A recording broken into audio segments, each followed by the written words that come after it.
क्या आप जानते हैं सोवियत सिस्टम के बारे में? अगर नहीं तो आज हम इस वीडियो के ज़रिए आपको यह बताना चाहेंगे सोवियत सिस्टम क्या था। ठीक है, तो स्टार्ट करते हैं।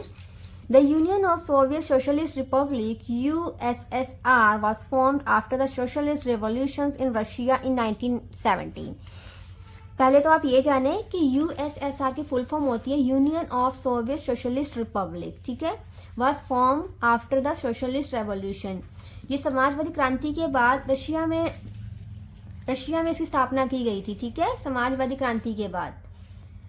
It was inspired by socialist ideals rejecting capitalism and aim to create an egalitarian society. Egalitarian means equal society.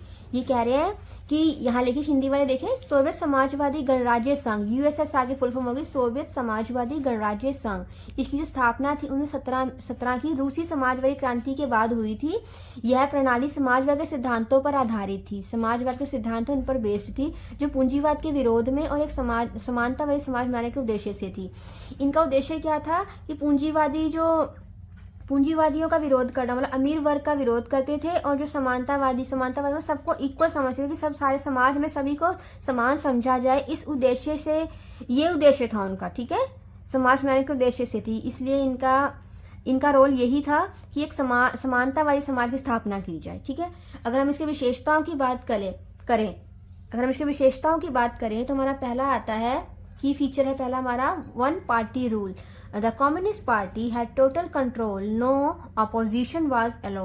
मतलब कि एक कम्युनिस्ट पार्टी का कंट्रोल था, कि कंट्रोल को मान्यता थी, और कोई भी विपक्षी पार्टी नहीं इसमें आ सकती थी। ठीक है, कोई अपोजिशन पार्टी अलाउड नहीं थी इसके अंदर। Plan economy, the government plan and control the economy.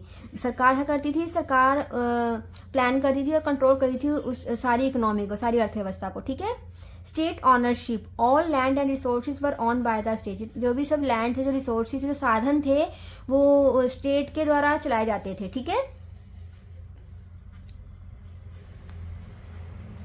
आगे है सेंट्रलाइज प्लानिंग में है, the economy was run by 5-year plan set by the government. Economy मतलब जो इकोनॉमी थी वो चलाई जाती 5 साल के प्लान के द्वारा। ठीक है, 5 वर्षीय योजना के द्वारा संचालित किया जाता था सरकार के द्वारा। Okay, emphasize on welfare, free education, health care and job security were provided. Emphasize किया गया था, मतलब उनको वेलफेयर के लिए, जिसमें क्या आता है, फ्री एजुकेशन मतलब कि मुफ्त शिक्षा, और हेल्थ केयर, स्वास्थ्य सुरक्षा, और जॉब सिक्योरिटी वर प्रोवाइड, ये सब उनको प्रोवाइड किए गए थे। The government provided employment for all. सरकार ने क्या उनको प्रोवाइड किया था कि एम्प्लॉयमेंट फॉर ऑल, कि सबको रोजगार मिले। ठीक है, आगे हम कह सकते हैं नो अनएम्प्लॉयमेंट, कोई भी अनएम्प्लॉयमेंट नहीं। Jobs were guaranteed by the state, कि जॉब्स जो थी वह गारंटेड थी स्टेट के द्वारा। ठीक है, फिर है लैक ऑफ फ्रीडम की अगर हम बात करें, no democracy from free speech. No democracy मतलब कोई भी उनको आज़ादी नहीं, लोकतंत्र नहीं था, और फ्री स्पीच नहीं थी, मतलब बोलने की आज़ादी नहीं थी। The system became bureaucratic and authoritarian, मतलब ब्यूरोक्रेटिक था, मतलब तानाशाही था, और मतलब कि उन पे तानाशाही कह सकते हैं हम लोग, ब्यूरोक्रेटिक था। ठीक है, Military and political control. Eastern Europe countries under USSR influence formed a bloc called the Second World or the Socialist Bloc, held together by the Warsaw Pact. ये कह रहे हैं, यहाँ लिखा हुआ है, ये सैन्य और राजनीतिक नियंत्रण की अगर हम बात करें, पूर्वी यूरोप देश जो थे, जो सोवियत के जो प्रभाव में थे, सोशलिस्ट ब्लॉक कहे जाते थे। वो क्या कहे जाते थे, वो सोशलिस्ट ब्लॉक कहे जाते थे, और जो वार्सा संधि के माध्यम से जोड़े गए थे, जो वार्सा संधि के माध्यम से जोड़ा गया था। ठीक है, अगर हम बात करें हिंदी वालों के लिए तो हम इन्हें भी एक बार नजर मार लेते हैं। सोवियत प्रणाली क्या थी? ठीक है, सोवियत समाजवादी गणराज्य संघ की स्थापना 1917 की रूसी समाजवादी क्रांति के बाद हुई थी। यह प्रणाली समाजवाद के सिद्धांतों पर आधारित थी, जो समाजवाद के सिद्धांत थे उन पर बेस्ड थी, और जो पूंजीवाद के विरोध में और एक समानतावादी समाज बनाने के उद्देश्य से थी।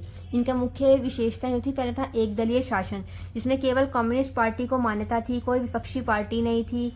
नियोजित अर्थव्यवस्था में आता है कि सरकार उत्पादन के सभी साधनों पर नियंत्रण रखती थी, कंट्रोल रखती थी। जैसे जमीन हो गया, फैक्ट्री हो गया, इन सब पर सरकार का अपना नियंत्रण रहता था।